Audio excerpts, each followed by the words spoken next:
देखो भाई क्या है, आप लोग बैठे हो, क्लास में बैठे हो, आप लोगों के सामने वीडियो चल रहा है, मेरी बात को समझना ध्यान से, ठीक है। तो होता क्या है, देखो समझाने की कोशिश करूंगा मैं, कुछ को समझ में आएगा कुछ को नहीं आएगा, ऐसा समझना। ये आप बैठे हुए हो,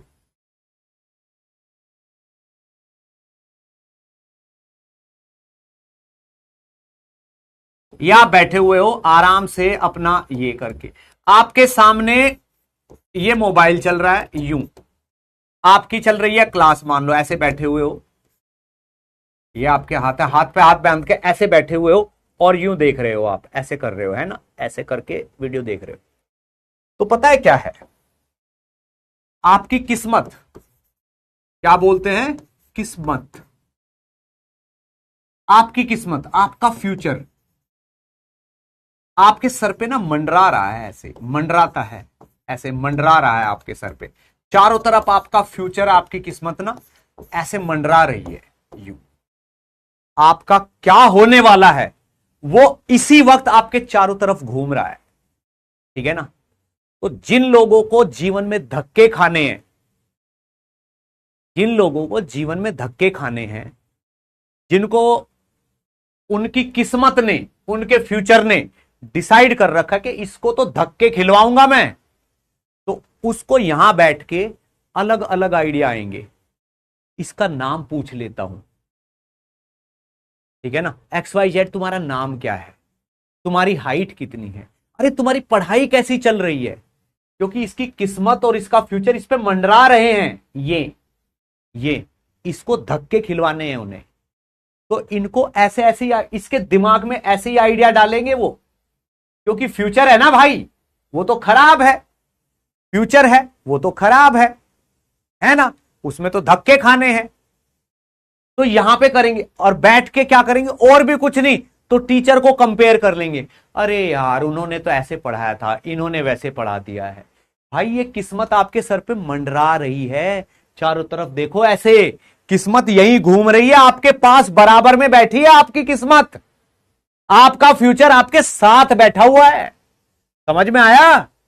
और सच बात है, ये मैं नहीं बता रहा हूं, मैंने कहीं पे सुना था कि आपका फ्यूचर, आपकी किस्मत आपके बराबर में ही बैठी रहती है, साथ में। ठीक, आप क्या कर रहे हो सब वो करवा रही, सब ऊपर वाले के हाथ में।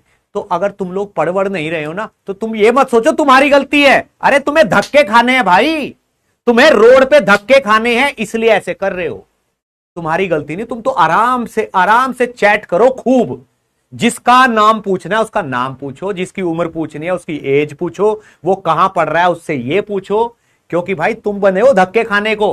अरे तुम धक्के नहीं खाओगे तो ये बाकी के लोग कैसे बढ़ेंगे आगे, तुम लोगों को कुचल कुचल के ही तो बढ़ेंगे आगे। हाँ, शर्म नहीं आती ना,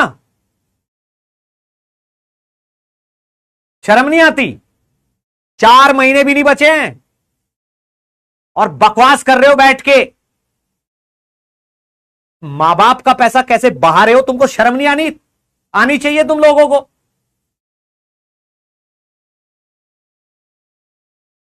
आए बड़े कहीं के यहां पे ज्ञान देने वाले, शर्म आनी चाहिए तुम लोगों को।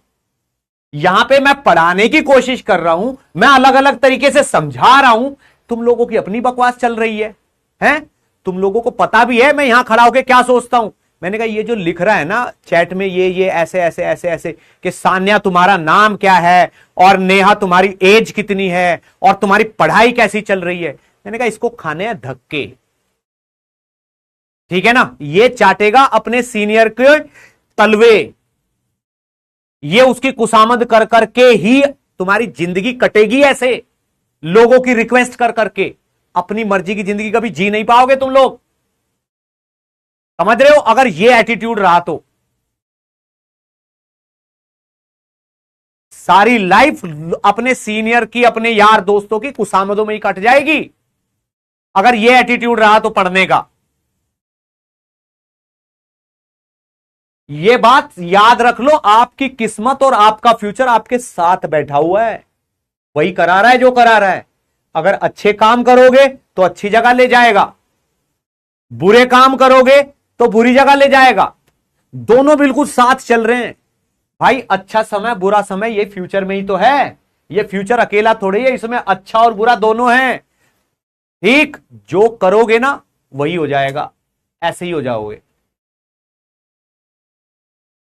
तुम क्या सोच रहे हो, तुम अपनी जिंदगी खराब कर रहे हो, अरे तुम अपने मम्मी और पापा दोनों की जिंदगी खराब कर रहे हो। उन बेचारों का बुढ़ापा खराब होएगा। क्यों? मां बाप से ज्यादा परेशान कोई नहीं होता जब औलाद नाकारा निकल जाती है। पापा थोड़े से पैसे भेज दो, इस बार की सैलरी में से कुछ बचा ही नहीं है, तो पापा बेचारे तुम्हें बुढ़ा होने पे भी पैसे भेजेंगे। शर्म नहीं आती? पापा 40,000 का तो किराया ही है यहां पे, और मेरी तो तनख्वाह ही 30 है। पापा अपनी इज्जत बचाने को कि बेटा तू अभी नौकरी कर ले, कोई बात नहीं, थोड़े दिनों में तेरी सैलरी बढ़ जाएगी।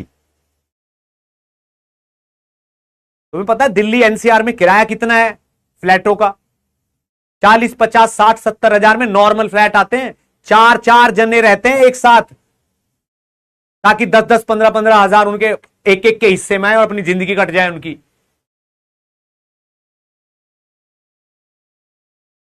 सीरियसली बता रहा हूं, मेरे को बहुत चिंता होती है तुम लोगों की। मैंने कहा यार ये कैसे बच्चे हैं, कहां से हैं ये? इनको 4 महीने एग्जाम के बच्चे हैं और ये लगे पड़े हैं अपनी बकवास में। शर्म करो यार। मतलब आपके मम्मी पापा से मतलब मेरा बहुत ज्यादा लेना देना नहीं है, पर मुझे उनकी चिंता होती है। तुम्हारे जैसे बच्चे से बचाना चाहता हूं मैं उनको, कि तुम्हारे जैसा गधा बच्चा उनकी जिंदगी खराब ना कर दे। समझ में आया?